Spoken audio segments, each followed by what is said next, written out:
నమస్తే అన్న, అందరికీ నమస్కారం.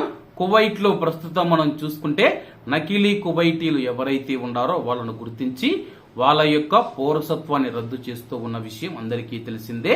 ఇందులో భాగంగా కువైట్ అధికారిక గెజిట్ ప్రకారం 9,464 మంది వ్యక్తుల కువైట్ పౌరసత్వాన్ని ఉపసంహరించుకోవాలని చెప్పి మరియు రద్దు చేయాలని ఆదేశిస్తూ 4 డిక్రీలు మరియు 2 నిర్ణయాలను కువైట్ కేబినెట్ జారీ చేసింది.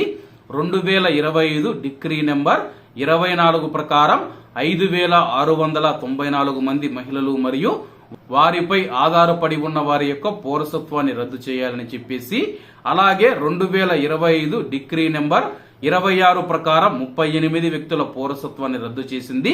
అలాగే మరొక డిక్రీ నెంబర్ 27 ప్రకారం 3 వ్యక్తుల పౌరసత్వాన్ని రద్దు చేసింది. అలాగే మరొక డిక్రీ నెంబర్ 28 ప్రకారం 3,724 మంది మహిళలు మరియు వారిపై ఆధారపడిన వారి యొక్క పౌరసత్వాన్ని ఉపసంహరించుకున్నట్లు వెల్లడించింది.